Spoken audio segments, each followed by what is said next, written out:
Welcome to the Expanding Worlds podcast. I'm your host, Deborah Caldo, and I'm continuing with the Housing Options series. If there's been a core theme that's run across all the episodes in the series so far, it's been about developing community and by virtue of that promoting inclusion.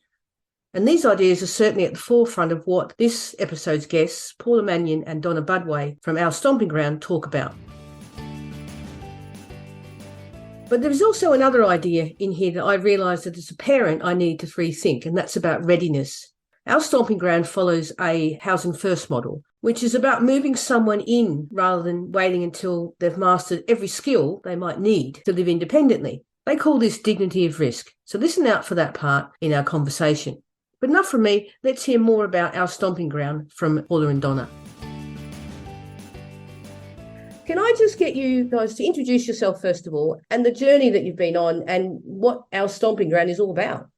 Thanks for having us. It's so nice to be here. My name is Paula Manion, and I'm the founder and chair and acting executive director of Our Stomping Ground. We're a relatively new nonprofit founded in spring of 2019 and really have been on a roll. If you can believe what we've accomplished in just that short period. 3 communities open and 4 more coming, and that's huge. I'm a pediatric nurse practitioner. I've been practicing for 27 years, and my husband and I have 3 children. The oldest has autism. And in the winter of 2018, he was getting near his 30th birthday, still living in our basement. And that really wasn't the life I had imagined for him. He graduated from college. He was working in the school system, although making very little money and could not afford housing. And he doesn't drive. And so getting places was a really big deal. And he really had no social life except for our family. So when I went out and heard about Jillian and Scott Copeland and the Main Street Project, I was really inspired. And I took that inspiration home. And you need 3 things to do this. First is you need to be really naive. Be really naive and think that you can get a piece of property in probably one of the most expensive areas in our country and build an apartment complex. The second thing was I needed to have a really supportive and loving husband, which I do, who, no matter how difficult it was, said, go ahead, do it, try it. I stand behind you, and has stood behind me. And then the third thing is I needed to build the team. I needed to find people who were willing to go down this road with me and dedicate really a lot of passion to this project. And that's what I was able to do early on. And we found people from there. But I met Donna shortly after we founded our nonprofit at a community service board meeting. And I knew instantly that she was a critical piece to this project, that she had the passion, she had the ideas that we needed to move this forward. So that's the short and simple of it. What we do is we partner with affordable housing developers, and we're setting up these small communities. And unlike Main Street and some of our other friends around the country who are doing 25 to 30%, we're only allotted 10%. And we think actually that may be a really good number. We just need some studies on that. Too many in the building. We're not sure how that's managed and what that looks like if we don't look inclusive anymore. So I'm going to turn it to Donna so she can talk about the model we go off of, which is the housing first model, and how she came to this journey. Great to be here, Deborah. So Donna Budway, I'm the Senior Program Director in Community Outreach, and I live in Arlington where our first properties opened. And we actually have our youngest daughter moved into the property just right before COVID. So it was kind of like, well, now what are we going to do? We've got these individuals in this property. So what we have done here is, so the first property, 173 units, all affordable. We're only in affordable housing spaces, only inclusive housing. So 173 units, 8 of them were originally set aside as apartments for people with intellectual developmental disabilities. And then we now have other families that are looking to house their adult children here that weren't in that original set aside, but they're just coming in through the affordable house door because they know that there's going to be some community and supports in the building. But the exciting thing is with 173 units is that there's 500 people living in this building. So that's intergenerational. There's, new immigrants from all over the world. There's elderly people, children. So one of the things we think that really makes us unique is that we are not just focused on the set aside, our friends with disability, but we really believe that the best outcomes are going to happen when everyone in the building is doing well. So, Mondays we have a food distribution with our local food pantry. We offer free tutoring for anyone in the building. We have community walks where 8 people can show up or 30 people can children show up. And again, we do neighborhood cleanups. We partner with the church who actually graced us with the property where the building is built. And they did a fundraiser and they offer free music lessons to everyone in the building. And what happens is this is how you truly get an inclusive property, right? Unfortunately, even just being miles away from the nation's capital in the United States, outside of Washington, D.C., we do not have an inclusive school district. So I hear it a lot with your past interviews, like the whole idea is we are othered, right? Nobody knows what it looks like to have an autistic friend or a classmate or someone who's flapping their hands or they're too loud because we've never been together. I mean, if we could change that, if we could go back and start with inclusive settings from the beginning of our children's journeys, it would change everything for our families. It would change everything for our outcomes. We have some friends that are moving into these properties in their 50s, and they have never been in inclusive settings. So we're doing a lot of programming in the building, but also just figuring out how can we transition people in and how can we help them integrate into these communities. We're now very proud that we're offering almost 80 hours of programming a month, which is very exciting. All free programming for everyone in the building. There's just all these ways that we can help. We have a someone from the School of Public Health, a nurse who's going to administer a really exciting curriculum on health and relationships. So just all of these really unique programming opportunities. And I should say that one of the things that I do think makes us very unique is that we follow a housing first model, which means that we're not waiting for readiness. So the housing first model says, move somebody in, figure out what the support needs they are. Instead of, I know for us, our daughter, I just looked at this long list. We call them activities of daily living. If I waited until she mastered independently brushing her teeth, fixing all her meals independently, getting dressed, she would probably be at home past my funeral, right? I mean, it just wasn't going to happen. But there are actually people and supports that can do those things in her transition. And actually, maybe it doesn't matter if she never independently flosses her teeth. Maybe we move her into this community. She has the most robust, self-determined life she can possibly have. And we figure out who it is that needs to add those supports. We are very committed to not talking about an individual, whether they're high functioning or low functioning. I mean, we really want to get rid of that vernacular, really. We just want to look at what an individual's needs are and how can we support them, either as a community, either the supports that the state may give them based on their disability. But we really just want to look holistically at every individual. And we are absolutely housing people that have historically only been housed in institutions and group homes. Can I just ask a little bit about the sort of model of the building in the sense of you go to builders, affordable housing providers. How does that work in terms of funding and all that kind of thing? A little bit of a sad story was in 2012, the Department of Justice put a settlement. The state of Virginia reached an agreement with the Department of Justice because a couple of individuals had died in institutions in the state. There were 5 big institutions at the time. So part of the agreement was that they would bolster up some more services, some more waiver supports under the Center for Medicaid Services, but also anybody who was building affordable housing, low-income housing tax credit properties, they would need to set aside units. It was just mandated. You will set aside units for the disability population. And so now they had a lot of trouble, Deborah. They couldn't fill these units. And the Department of Behavioral Health was really trying to get these people to move in. But if you're a family member, I'm not going to move our son to somewhere where there's no support. He might as well stay in our basement. He's closer to the support. So this wasn't happening. And then we came on the scene in 2019, as I said, and all of a sudden the momentum behind us is huge. And let me just say, we're an all volunteer working board here. We are working hard. We meet Donna and she's already getting ready to move her daughter in. And we realize, oh, this is one of our potential partners, this developer. Let's get an MOA in place, a memorandum of agreement. And let's start really building the playbook on what it looks for us to be partnered and then providing those supports. And that's what we've done. And other developers have since come and sought us out because for the first time, the numbers are moving. There's nothing that Virginia wants more than to get out of that settlement with the Department of Justice. They are not going to get out of it. We just heard a report. It's not going to end because you're not doing right by our adults. So our builders are now incentivized to have these set aside apartments. And now because of the community we've built around these buildings, parents are actually taking those slots. So now we're filling. And one thing we're really excited about is we feel like not only are we stabilizing the building for these individuals with disabilities, but that we feel like we're having a stabilizing force throughout the building, which makes us a very attractive partner. So we do have other developers that are reaching out to us because we think there's really like three things. You got to find the hard housing, then you have to have a way to do the supports, but then who's thinking about community? And that's kind of where we, or anyone who's listening to this podcast, anyone can move in and start building community. For instance, for our daughter's accommodation, when she moved into this building, all three families requested that our adult children be housed together. So they would have their own separate apartments with a roommate accommodation based on their need and their disability, but they would be placed on the hall together. So, it's just like I go on holiday or another parent may be on a work deadline. So maybe one of the other parents comes by and leads the family walk that night or sends out the message to the building who wants to meet us in the garden. So not everyone has to do everything, but we're kind of setting up our succession plan and making this sustainable,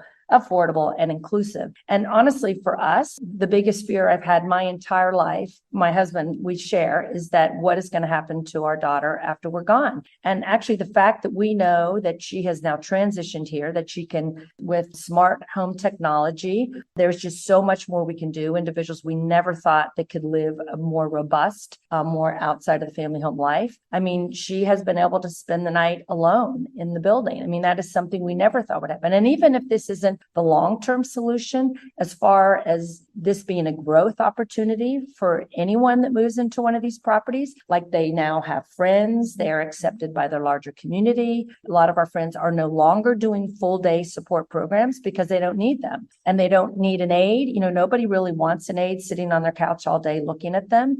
We were able to, with the small amount of funding we have, we just did hire an amazing community builder, and just the way he's able to rally them, who wants to meet me out in the garden. We have separate clubs at each of the properties. All of a sudden, the life starts to look, kind of like what we talk about, a life like ours, right? I mean, everybody has an ability to choose what they want to do with who they want to do it, when they want to do it.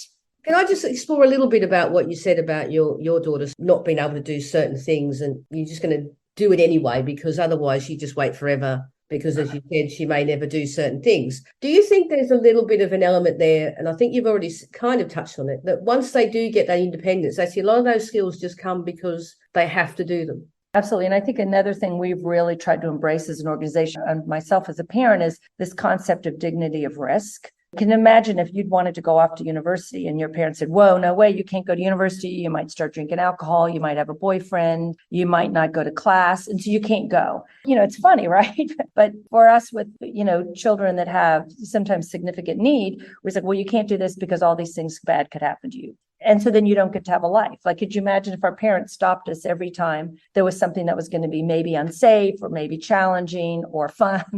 Don't do it. That's right.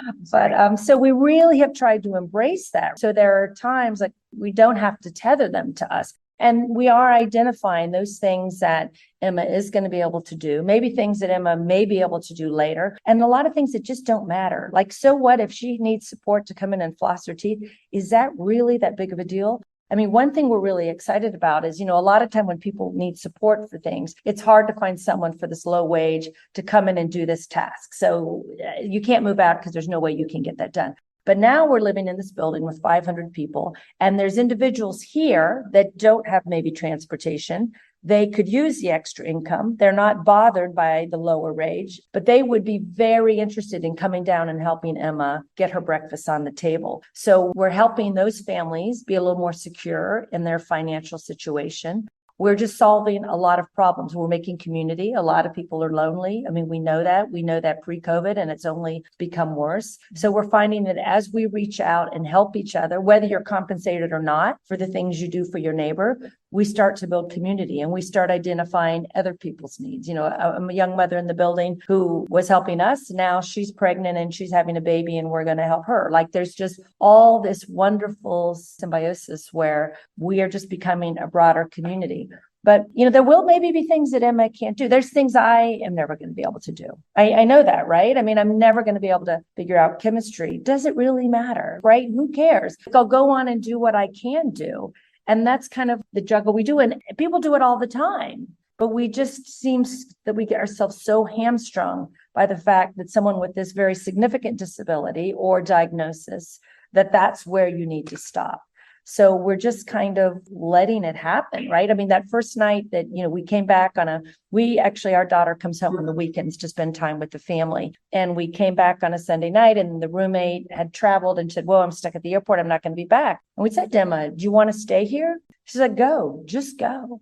And, we never could have done that before. The idea that we would leave an individual who was, a non-speaker or a pretty unreliable speaker with seizures, you just lock the door and leave. But that is what we can do. And the amount of growth that she has had, I mean, she's proud of what she's accomplished. The fact that she's living in this community, she has friends, we're getting good health outcomes.